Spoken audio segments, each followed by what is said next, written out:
distant roar, like a great wind. Her dreams, usually warm and bright, had taken on the chill of ice and azure.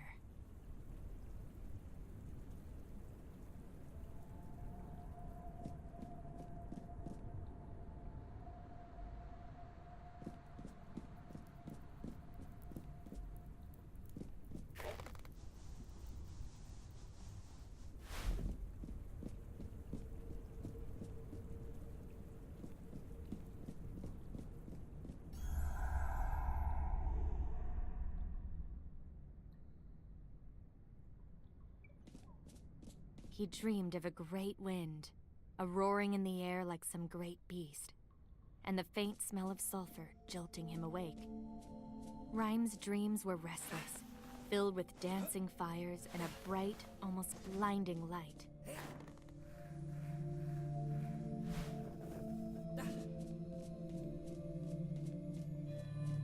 He was the last in a long line of heroes, the lone defender of the castle in the heart of this kingdom of ice.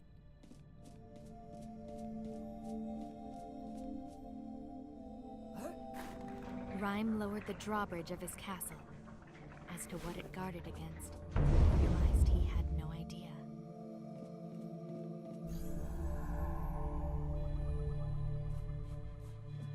As she emerged from the great oak that was her home, she noticed the once great trees of the forest were shattered, broken.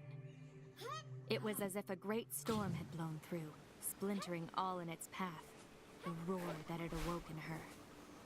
She ventured on, her curiosity growing as she climbed through the tree hollows.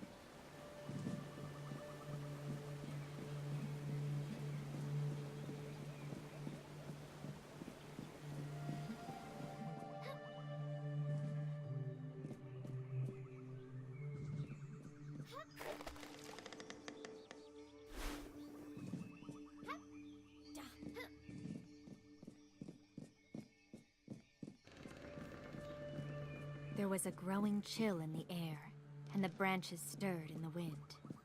The storm may have passed, but she knew another was on the way.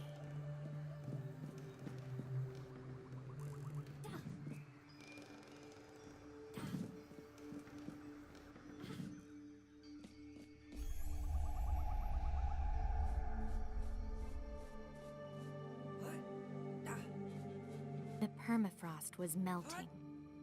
Rime felt a gust of warm wind and wondered if it had brought the wisp beside him.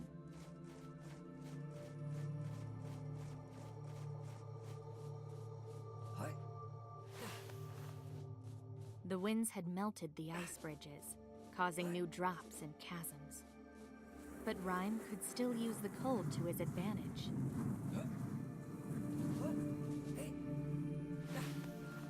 He ventured on to the edge of his kingdom. There, he hoped to find answers. The great fire that gave life to her land was dying. Fissures had cracked open tunnels in the cliffs, and great jets of sulfur erupted from the ground. Yet she knew she could use these to her advantage.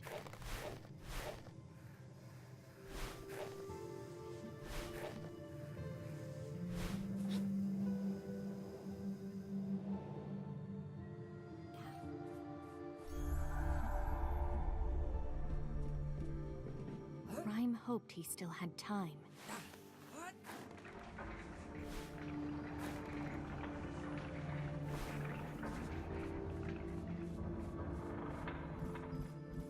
He passed the gates of his kingdom and found new tunnels revealed by the melting of the ice. The glistening water of the cave ran down the walls like tears, as if weeping at the melting of his world.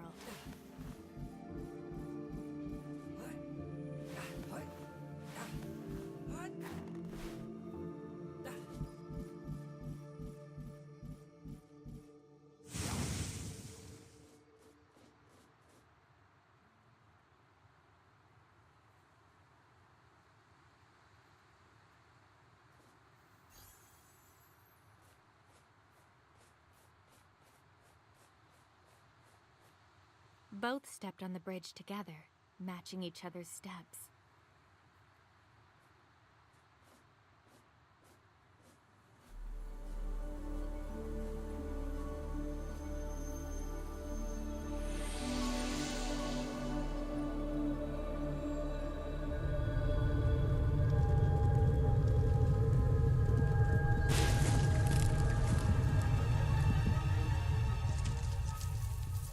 Ember met Rime.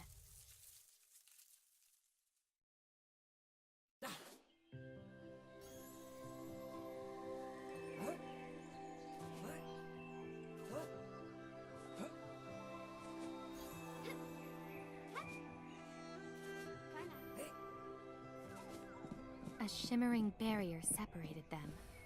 On either side of this barrier, each carried their world with them.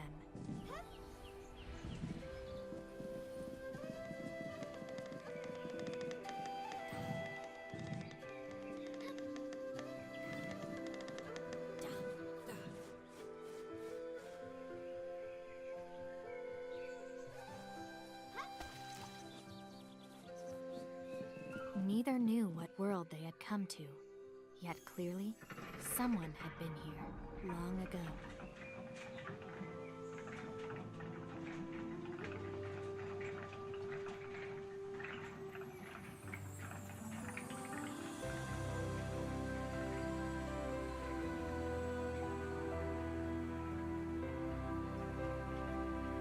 As they rode across the sky, the two caught sight of a great castle in the distance.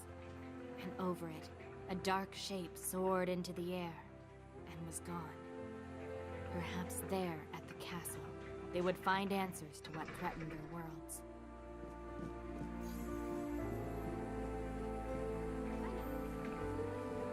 Buoyed by Ember's warmth, they rose and descended when Rime's chill fell upon them.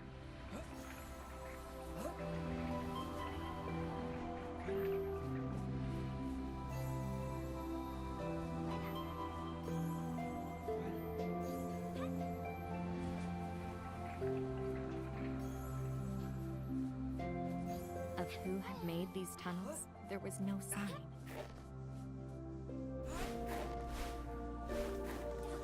Only by working together were they able to move forward.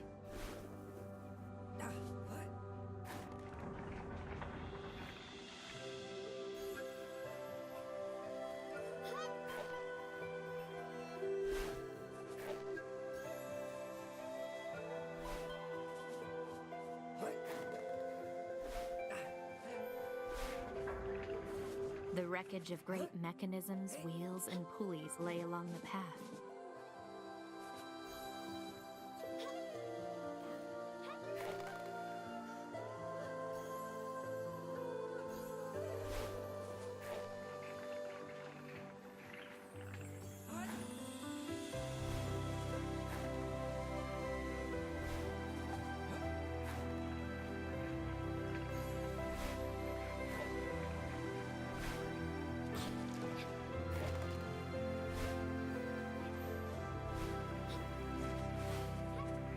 More structures lay ahead, forgotten in the overgrowth.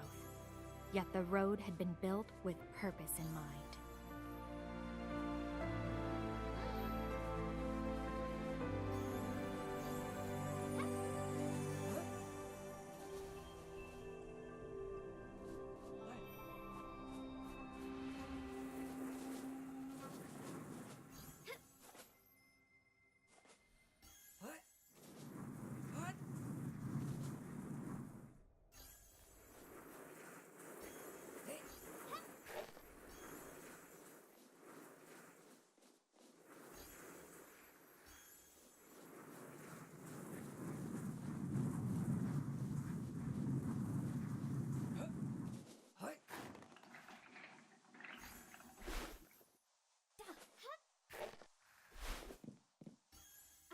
They came upon a mine and saw what the mechanisms were for.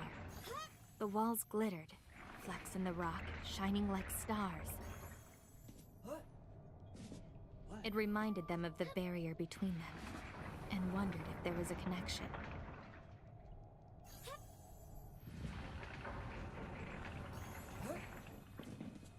Great power lay in the veins of rock, and someone had sought to claim it, and here they had failed.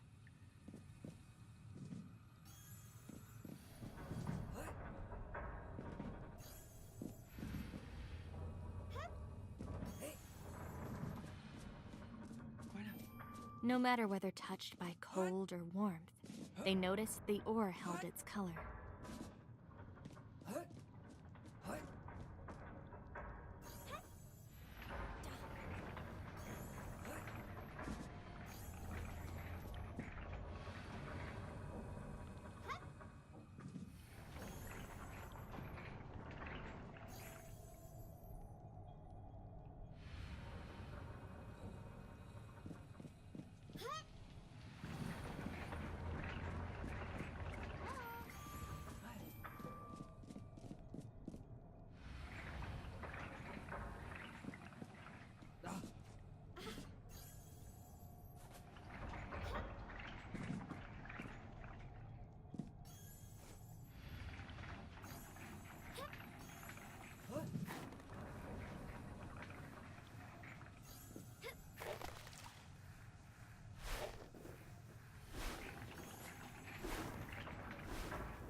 Finally, they emerged from the mine, and across the bridge ahead of them lay the great castle they had seen from the gondola.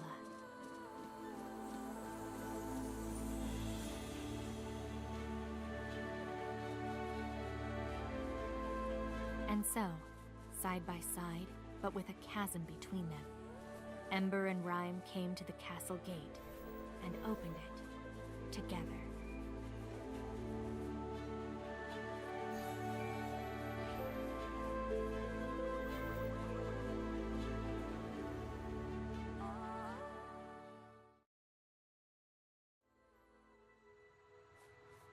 The castle, majestic from a distance, had fallen into ruin, its halls empty.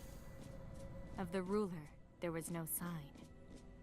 Ash blackened the stones from a fire long ago. A great door, inscribed on its surface, a golden sheath of wheat. As the scarf was taken, the door became brighter. Whoever had once held these scarves, the doors had opened for them.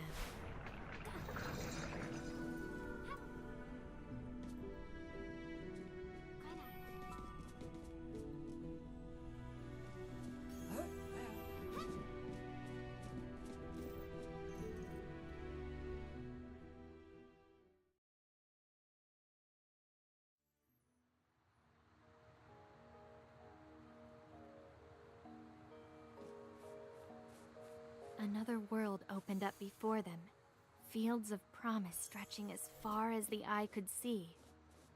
But the fields lay untended, the farmers gone.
The faded black scarf seemed a hint of royalty, and if it was like the first, it might open doors ahead.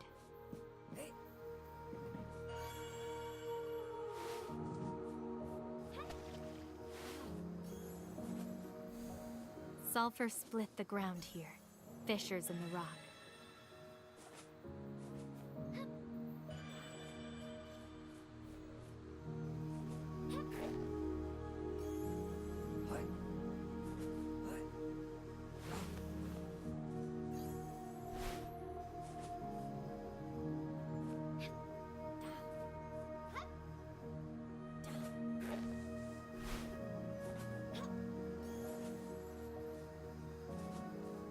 The fissures seemed to be recent, angry, but Rime was able to calm it for a time.